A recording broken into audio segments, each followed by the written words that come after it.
to all your viewers. And Rahul, you more than anyone else in this esteemed panelists know that that's not the way business functions. One, entrepreneurship must be encouraged. Business must be encouraged. What should be discouraged is crony capitalism. Now, let me come to this report specifically, but before that, let me say some good things about Adani before I come to this report. What Mr. Barrier rightly said, Mr. Adani has some stable businesses, he's generating a good cash flow, and he has a certain amount of monopoly. That so far with Mr. Adani seems so far to be good. His balance sheet at the moment seems good. What is the question that is being raised, and what has he tried to hide behind a garb of nationalism? What must be answered? What Mr. Adani hasn't answered is the question of manipulation in stock market, triggering the price, the extreme price rise that Mr. Barrier spoke about, and the funds that have come in through Mauritius, through shell companies, controlled by his older brother, to whom he says, look, you don't understand how business is conducted in India. This is how business is conducted. I have no ties with my real brother, who is seen holding the Adani flag. Now, those are the questions that need specific answers. That's sir, true. Just give me a minute. I'm not stopping anyone from asking those questions either, but I'm only asking you. Sir. No, 1 second. Mr. Poonawalla, you raised the point. I didn't. You said that there is more than an element of cronyism, etc. here.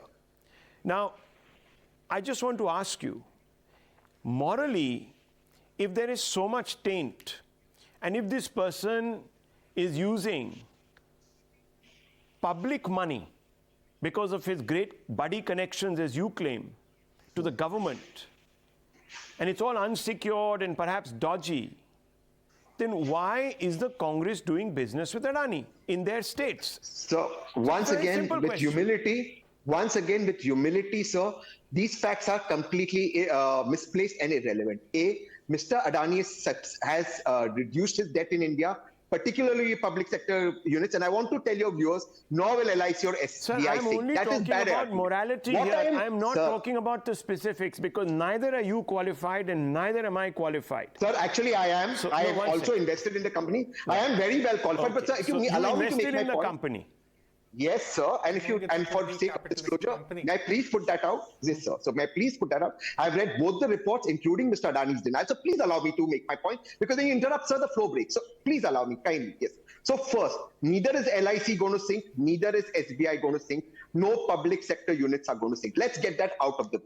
What is the question that is being raised right now, which is very important, that needs to be answered? So one, I spoke about the Mauritius shell companies that have not been answered. Now, this is not an attack on Mr. Adani or the Adani Group. This is a question that SEBI, our regulators, RBI, and the government of India must answer, not because it's Mr. Adani, but because brand India should not be affected. So I have a solution, and I will end here. My solution is simply this. I'm not going to say Mr. Adani is guilty.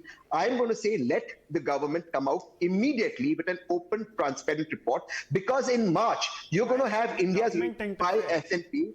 I'll explain to you. Just give me 30 seconds. So, Tushar, it's not misunderstood. In March, you're going to have S&P, Fitch, and Moody's come out with India rating. Now, you don't want India's rating downgraded, saying that India's institutions, SEBI, RBI, allow for funds coming in from shell companies. I am not saying Mr. Adani's gotten funds from shell companies. I am saying let the government put out the report. No, one second. Now, just hold your horses. Tehseen Poonawalla, look. Rahul, now, 1 second. I am seeing Tehseen. I just want to say one thing. Tehseen Poonawalla is playing the nationalist card. He's saying brand